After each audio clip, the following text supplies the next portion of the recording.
Okay, so let's talk Robert Whittaker. So my video is going to be broken down into three different portions.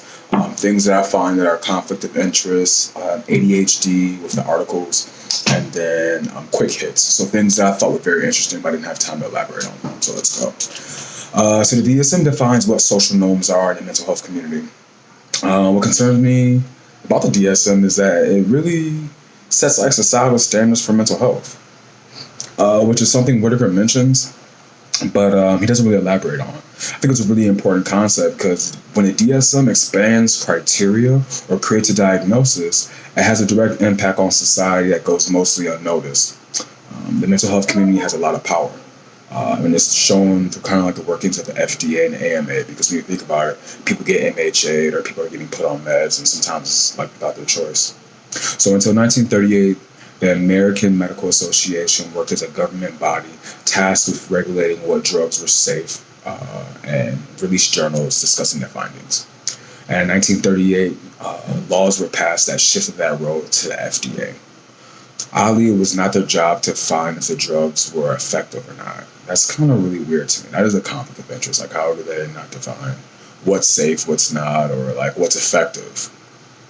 It would make sense to me that it should be their job to protect the public, to study if medications were effective or not. During this time period, drug companies were not allowed to advertise here, and I think that's really important. Medical companies being able to market to people is kind of sick to me.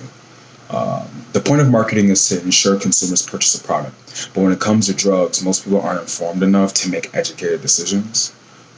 For example, if I thought I was depressed, but I'm actually just in a short period of sadness, like grieving, a commercial can influence me to inquire to a doctor about something I may not need. The issue is the system's not set up with safety measures for consumers. I say this because pharmaceutical companies are influencing doctors too. So we got marketing being influencing consumers, and then we have doctors being influenced by the pharmaceutical companies. I don't know about that. Where are stories about doctors going to conferences sponsored by the drug companies? Like, how is that not a conflict of interest? Why are they able to do that? And if they are able to do that, why aren't there more measures being put into place about it? The AMA, who began allowing drug companies to market their medications without verifying its effectiveness, which is funny because they used to have a propaganda department. This feels like a conflict of interest to me. People oftentimes trust regulatory agencies to have the best interest of the public at hand, or their specific doctors to have their best interest at hand. It seems like nowadays lobbyists, laws, industries work in the best interest of finance and corporations. By 1957, the pharmaceutical industry was worth $1 billion. So what does that tell you? Money. A continued example of conflict of interest can be found when looking at benzos. For one, benzos can be an addiction worse than the addiction of a heroin addict. So benzos are more addictive than heroin. Like, why would you prescribe that to someone? While symptoms of anxiety can be debilitating and scary, I don't think it's worth the risk of creating a substance more powerful than a heroin addict creates heroin. My question is, does this actually help the person long term to trade anxiety for drug dependency? And why would the government body allow this if they send ordinary citizens to jail for selling heroin? Like, I don't know. The book states that placebos weren't just as effective as benzos at the time. Placebos being more effective than medication blows my mind. For one, why would a doctor prescribe a drug that has side effects that can impact cognitive functioning? I'm talking about benzos, so that they can impact cognitive functioning, per Whittaker. And they may be more addictive than heroin. This makes me think that doctors are colluding with Big Pharma, or they aren't informed about what they're prescribing, or they think the ends justify the means when it comes to these meds. Any of these reasons are terrible. So there seems to be a massive conflict of interest between Big Pharma psychiatry, and it appears that the American public is paying the price through a multi-billion-dollar industry and increased in medicinal dependency. If medicines were effective with these side effects, I would not have as big of an issue. But oftentimes, placebos are winning. This really makes me question what's the difference between drug dealers and Big Pharma. That's not hyperbole or a figure of speech. I really want to know what's the difference. The St. John's Wort test in treating depression was very frustrating to me. I find that herb and a sugar pill to be effective as Zoloft makes me think that antidepressants and anxiety medications should only be used in specific situations or not at all. I believe being anti-medication as a clinician nowadays is unrealistic at this point, but I'm starting to think that each person is an individual with a unique set of circumstances, and generalizing medications to everyone's a huge issue. So everyone doesn't need medications, but it seems like that's where we do. I discussed this issue with Dr. Grape and came to the conclusion that medicines are excellent to get people stable in the short term so that a clinician can actually do the work and do the treatment, because sometimes people are so dysregulated. But long-term use of most medications, it seems like, isn't really necessary. I really say that because medical dependency, medical addiction, side effects are really just like negatives that come with taking a lot of medications. Also, it seems like medications teach people learned helplessness as opposed to a coping method, not coping skills, more encompassing words method, right? Coping methods and resiliency. So it seems like medications, from my perspective, teaches learned helplessness and like affects resiliency because people don't learn how to cope with themselves. So let me go into like ADHD, where I use the peer-reviewed articles. The portion of the book about ADHD really sparked my passion due to working in the community, so I see ADHD a lot. Whittaker has an interesting perspective on ADHD that triggered me to research the topic for critical thinking. Whittaker states that children in the United States are 3 times more likely to be diagnosed with ADHD. My question is why? My first thought was it was because the expansion of the DSM criteria, which defines mental health social norms, as we talked about, or I talked about. Or is it something environmental? I don't work in absolutes, so I assume it's a little bit of both. But let's go talk about it. So the first article that I read was called Low-Income African American Male Youth with ADHD Symptoms in the United States. Pretty simple title.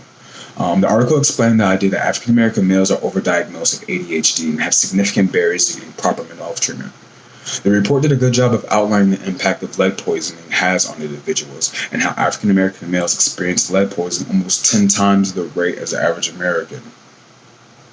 The article attempted to connect lead poisoning to ADHD symptomology or symptoms. Correlation does not always equal causation, though. Between lead and ADHD. But the evidence is pretty compelling. The gist of the article was about mental health barriers for Black men, which is not completely specific to ADHD. So from there, I began to think about how race, social class, and complex trauma impact ADHD diagnosis. The next article I read was a descriptive study of hospitalization children in an urban psychiatric hospital. The article does a great job of really outlining the similarities between attachment trauma and ADHD. The article implies that attachment trauma with parental figures creates learned behaviors and learned responses to adult figures that mirror ADHD. The article does a great job of outlining the relationship between complex trauma, i.e. emotional regulation and impulse control, and the symptoms of ADHD. It appears to me that the increase in diagnosis of ADHD could be environmental, but it also could be systematic. So Whittaker discussed a flawed ADHD study that really blows my mind too, where they removed the placebo group and tested stimulants versus behavioral therapy. Whittaker states that during the 14 weeks, there was never a time where all students were off medications. Whittaker really emphasized the flaws of the study. Whittaker presented evidence that a placebo group outperforms medicines at a high rate throughout the book. So it kind of really establishes placebos versus meds. Like there seems to be placebos outperform medications. So for this test to withdraw the placebo group to me is really frustrating and really weird. How could a scientist not want to know how a placebo group would perform? This makes me think that an increase in ADHD diagnosis is symptomatic. The book did explain that why they didn't want to test for the placebo group, and I just didn't really accept the answer they gave. So the next article that I ran into was trends in prescription stimulants in the United States territories. So it looks at how stimulants have been increased use. The article did a great job of showing data on increased diagnosis of ADHD and the use of stimulants as treatment. But inside the article, they discussed the impact that school systems have on ADHD. It states that the No Child Left Behind Act of 2001 indirectly pressure school districts to have low-performing children or children with behavior problems who impact other children to be evaluated for ADHD. The evidence used to prove this was evaluating underperforming schools from 2003 to 2007, where we saw almost a doubling of ADHD diagnosis. So right after No Child Left Behind Act, 2 years later, we see a doubling in ADHD diagnosis. Whittaker discussed on page 226 about the studies showing that stimulants only help with repetitive tasks like math, not with creative thought. Whittaker goes on to state that stimulants are better at controlling behaviors and symptoms of ADHD, but long-term they do not improve academic performance. I find it interesting that there may be connections between ADHD, boom, No Child Left Behind, and the need to control inner-city students.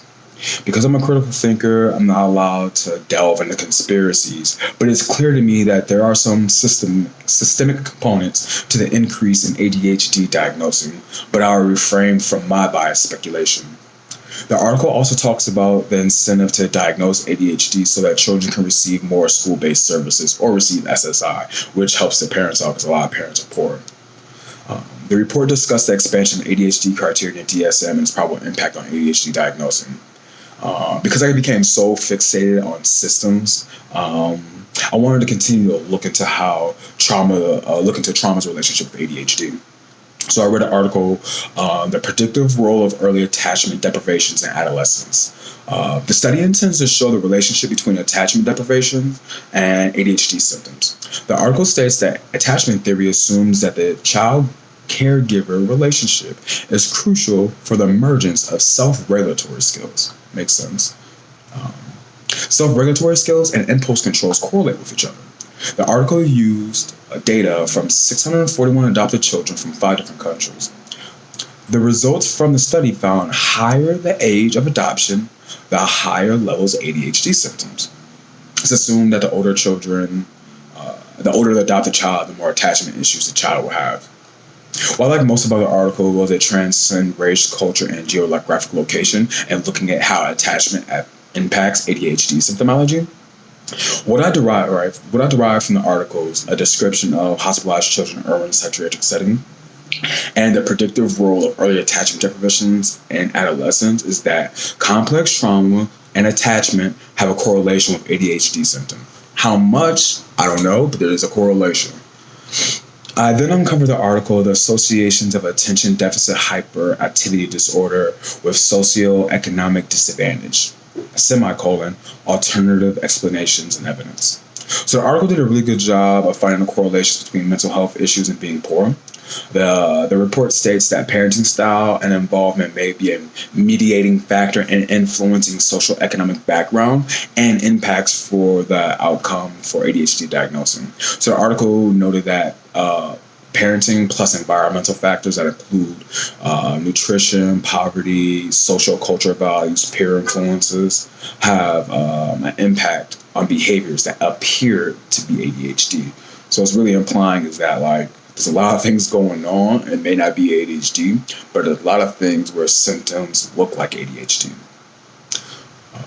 So for me, what I'm going to say to conclude is our class was a lot more about systems for me than it was about diagnosing. I think there's a clear conflict of interest between psychiatry and big farm, and it looks like the increase in ADHD diagnosing is systemic. There should be some systemic issues, but there's also some nature versus nurture thing going on there, where we look at lead poisoning and we look at the role of parenting and the role of complex trauma and the role of insecure attachment. We can see that a lot of things look like ADHD, but it's not. So here are my quick hits, some things I thought were interesting that I didn't really have time to elaborate on. Clinical illusion. Psychiatrists can't be sure meds work because oftentimes they don't get to see the success stories of people doing well off meds because they don't meet with the mental health professionals. Good concept, really interesting, difficult to measure because they're not meeting. World War II, harnessing rocket fuel to use as a magic bullet. Why are we harnessing rocket fuel to put into people? The use of tranquilizers and calling them antipsychotics. Why? The term antidepressant and antipsychotic imply that the medications are addressing the disorder, but in actuality, it's just causing an altered state of mind to treat symptoms. That's not an antipsychotic. That's a tranquilizer. It's an altered state of mind. That's addressing symptoms, not actually the disorder. Recovery on meds requires you to be an obedient child. That's a quote from Whittaker, and that really resonated with me. That, like, med recovery isn't really recovering. So, like, schizos have better global functioning when off meds. It makes me think about the movie from class and how insightful she was off her medications. Tranquilizers almost seem to take away people's free will, self-efficacy, motivation, and cognitive functioning. It's almost like they want to turn people into medicated, reoccurring consumers. Again, it seems like our government's a drug dealer. Bipolar disorder looks different after an introduction of antidepressants, causing more rapid cycling. Bipolar disorder in the past was not a chronic issue. I wanted to research this, but ADHD spoke to me more because of my own struggles with, like, ADHD. Scientific evidence is not always a reason for a drug to be popular. Scientific evidence should always be the reason why, but as we've seen with marketing and influences that this isn't always true, and Whittaker really did a good job of proving that. Ritalin causes mania. The data shows that if there are 5 million people on ADHD meds or stimulants, 20% will become bipolar. Like, Whittaker has to be lying. Like, that's a crazy stat. It's crazy to me that medications say they address imbalances in the brain, but a lot of the drugs causes imbalances in the brain that they report they're fixing. The brain attempts to maintain homeostasis, and drugs throw off homeostasis. Hence why it takes 2 weeks for meds to really start working. So my question is, do medications, not drugs, actually sensitize the brain to depression? Whittaker brings up a lot of interesting points that need to be studied for me to be looked into. But there has to be a middle ground, right? Like, being anti-med doesn't make sense, but at the same time, I'm starting to believe that medications aren't the way, and treatment is. So there has to be a balance in here somewhere. Thank you for your time, and I hope I did good. I don't know. Until next time.